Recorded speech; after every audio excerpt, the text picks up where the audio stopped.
Hey guys, my name's Keyan Houshmand, and in today's video we're going to be checking out how to get sick bass tones without actually needing a real bass by using Submission Audio's EuroBass 2. Let's have a look.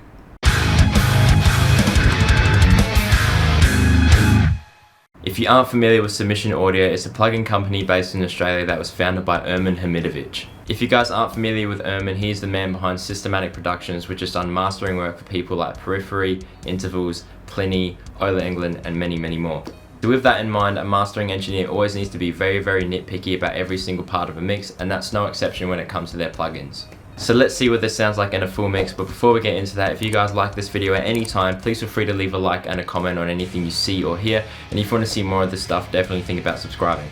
If you guys want the tabs, stems, and DIs for the demo song you're about to hear, definitely check out my Patreon and definitely check out all my affiliate links to see all the gear that I'm using below. But enough of that, how does it sound in a mix?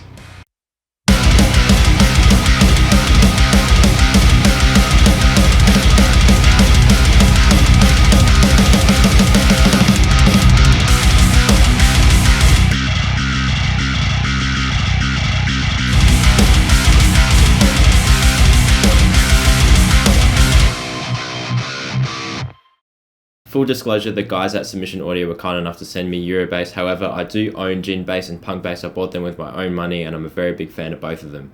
And if you've used them before, you notice that the layout in EuroBass is very similar. You have your volume, string noise, muting noise, and width knobs. Down here you have your amplifier. Right now I've got it on. If I turn it off, it's using just the DI of this bass. If I turn it on, it's using the pre-processed sounds that come included with the plugin. And with the pre-processed sounds, you can choose between a distortion channel and a clean channel. Obviously, because this is a pretty heavy demo track, I'm using the distortion channel.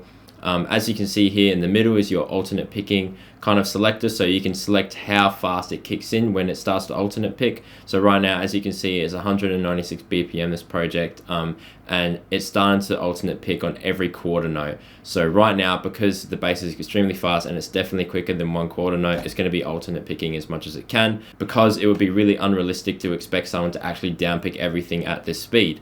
So that right there kind of acts as like another way of becoming a little bit more realistic with your bass tones, especially when you're using a virtual instrument. And then on the right you have your tone knob. At the moment I have it all the way up because I'm really used to a really clanky bass tone.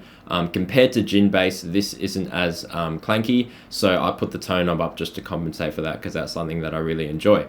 Now going on to the key switch section, as you can see there are a bunch of different key switches that you guys can choose to manipulate your bass tracks and kind of give it a little bit more of a realistic feel. You can choose between picking, hammer on, pull off, sliding down slow and fast, sliding up slow and fast, dead mute, and harmonic mute. So there's a lot of different articulations that you guys can use within your bass tracks. I've tried a lot of different companies, a lot of different bass virtual instruments, and the reason why I like Submission Audio so much is the range of notes that you can choose between the actual basses. So for example, as you can see here, the playable note range is E0 to E4. That is absolutely stupid, and E0 is very low. Especially if you're like me where you don't have access to a bass and you just want to be able to get quick bass tones that can go that low when you're making music that low. This is something to look out for because not a lot of companies are going this low. So those are pretty much all the applications and functions that come included within the EuroBass 2 plugin and pretty much all the other bass plugin libraries from the Submission Audio line. It might not look like a lot on paper, but trust me, there is so much in here. You get all your different articulations, you get all these notes that you can play. The absolute range of notes that you can play is insane, and it's something that I can't stress enough, especially when you're trying to make music like me. Getting this low is super helpful. As well as all of that, you get the choice between a pre-processed tone built in the box, clean and distorted, or you can turn the amp off and use the DI, which I'll show you how to do in a little bit. For the bass tone that you heard in the beginning song, I was literally just using the pre-processed sounds within the plugin on the distortion channel, and all I was doing was maybe doing a little bit of multi-band compression just to kind of glue all the notes together and a bit of limiting, and that's about it. Again, you got your little alternate picking gizmo here to kind of pick when you want to start alternate picking within your bass track, which is really handy if you want to get a little bit more realistic with your bass tones. Here you got the tone knob, which I like having all the way up like I said before, but if you want it to be a little bit darker, you can experiment and turn it down as well. Adding more realistic layers with like string noise and muting noises and stuff. This is probably one of the best libraries and the best companies that are putting out bass libraries, in my opinion anyway. As I said before, I've tried a lot of different bass VSTs from a lot of different companies, and while I enjoyed them, I'm not going to name names, but there is nothing like the stuff that Submission Audio is putting out, that's for sure. So now soloing out the bass track that I've got here, this is what it sounds like in a mixed context.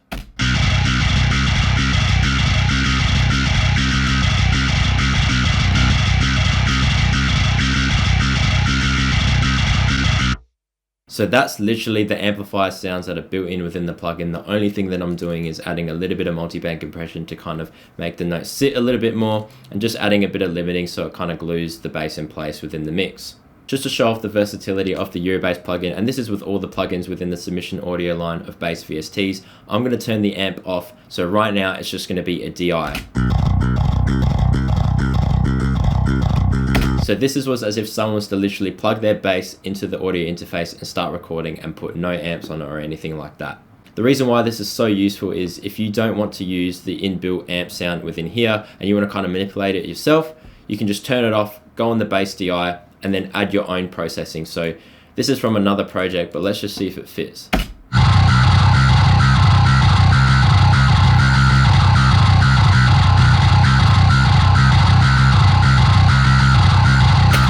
So as you can see, I'm using NeuroDSP's Parallax bass, and this is much more grimy, much more honky than the bass tone that's built within the Submission Audio. But again, if it fits the mix, it doesn't really matter what it sounds like. The beauty of it is that you can kind of manipulate it in any way you want when you have the DI. And to be honest, I'd be happy with this bass tone as well.